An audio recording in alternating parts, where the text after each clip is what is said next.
Perkenalkan, kami dari kelompok 1 yang beranggotakan saya sendiri Iqbal Farah Romdon. Saya Dea Putri Anissa. Saya Nadia Santi. Saya Salvi Arsalti. Saya Ibnu Jabar Ramadhani.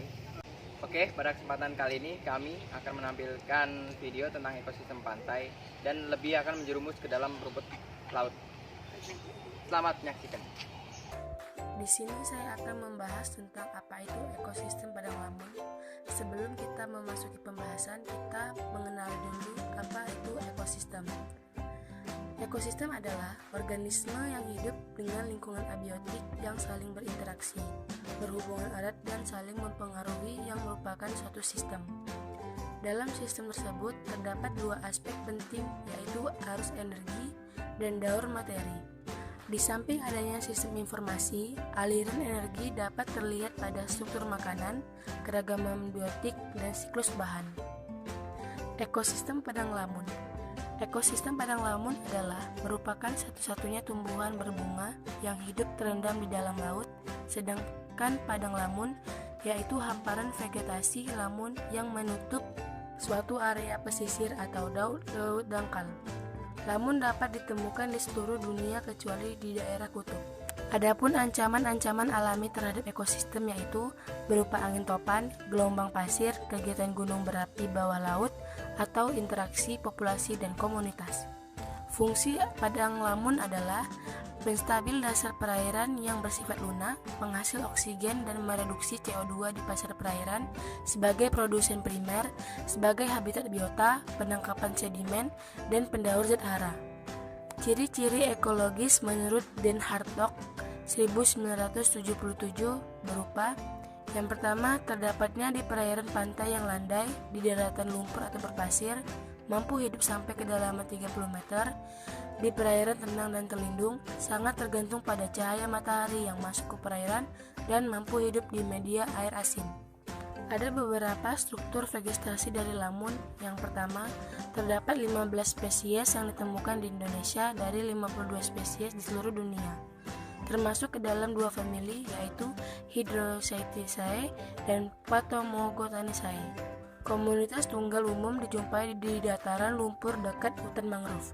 Lamun memiliki beberapa jenis lamun, antara lain Thalassia empirici, Halophila ovalis, Cimodesia rotundata, Cimodesia sarulata, Halodul puniceus, Cynodem isotofolium.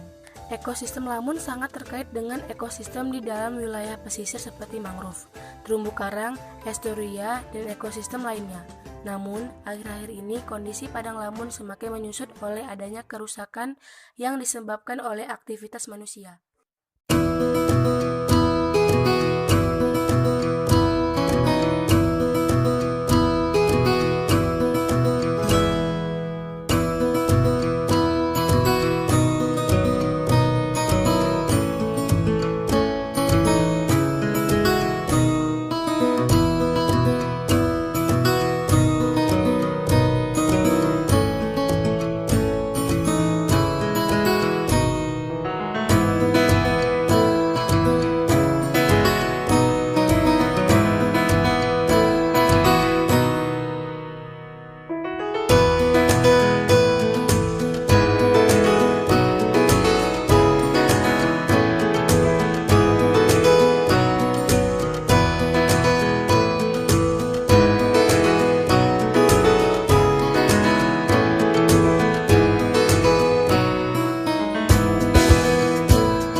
Sebagai bagian dari segi karang dunia, Indonesia memiliki varian jenis rumput laut. Setidaknya sebanyak 550 jenis rumput laut ada di perairan Indonesia. Saat ini baru 4 jenis rumput laut ekonomis tinggi yang telah berhasil dibudidayakan. yakni Eucheuma cottoni, Gracilaria, Caulerpa sp, dan Halimenia sp. Tercatat total luas potensi lahan indikatif budidaya laut 12 juta hektar, di mana luas lahan efektif untuk pengembangan rumput laut diperkirakan mencapai 1,45 juta hektar dengan kapasitas yang bisa dioptimalkan mencapai 130 juta ton basah per tahun. Indonesia tercatat sebagai produsen terbesar rumput laut dunia untuk jenis Eucheuma cottoni dan Gracilaria. Sentra produksi rumput laut nasional didominasi oleh 10 besar provinsi di Indonesia.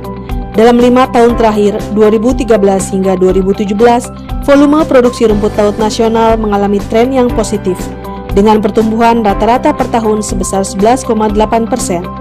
Angka sementara tahun 2017, produksi rumput laut nasional tercatat sebesar 10.815.952 juta ton. Nama saya Suryah atau Ina Bayu, alamat Nambung.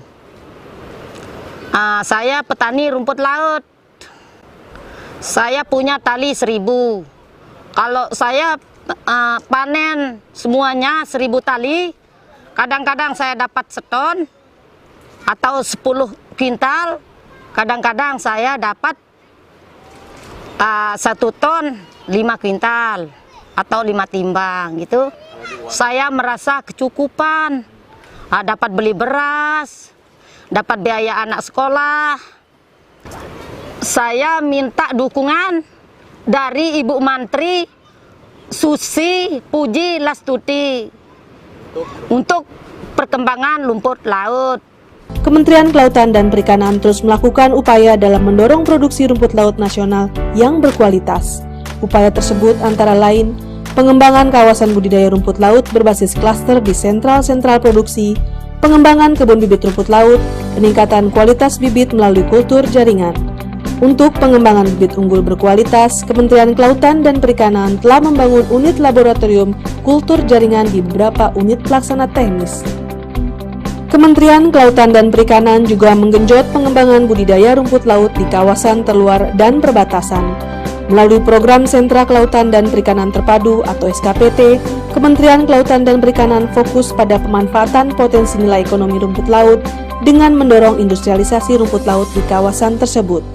Kementerian Kelautan dan Perikanan mulai menggarap potensi perairan di Provinsi Papua dan Papua Barat untuk pengembangan budidaya rumput laut. Saat ini, Kementerian Kelautan dan Perikanan telah menetapkan Kabupaten Fakfak, Papua Barat sebagai sentral kawasan pengembangan budidaya rumput laut nasional.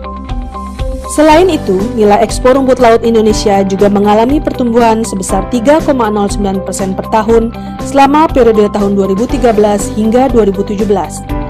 Tahun 2017 tercatat sebesar 204,98 juta US$ atau memberikan kontribusi sebesar 4,54% terhadap total nilai ekspor perikanan nasional. Untuk membangun siklus bisnis rumput laut yang efisien, pemerintah mendorong implementasi roadmap rumput laut secara konkret. Adapun fokus strategi yaitu melakukan penataan sistem tata niaga rumput laut, khususnya terkait supply chain yang lebih efisien dan transparan. Sedangkan terkait mutu, Kementerian Kelautan dan Perikanan mendorong produk rumput laut agar memenuhi SNI dan persyaratan ekspor lainnya. Dan pada akhirnya, ke depan Indonesia tidak hanya dikenal sebagai eksportir bahan baku semata, namun mampu menjadi kiblat industri rumput laut dunia.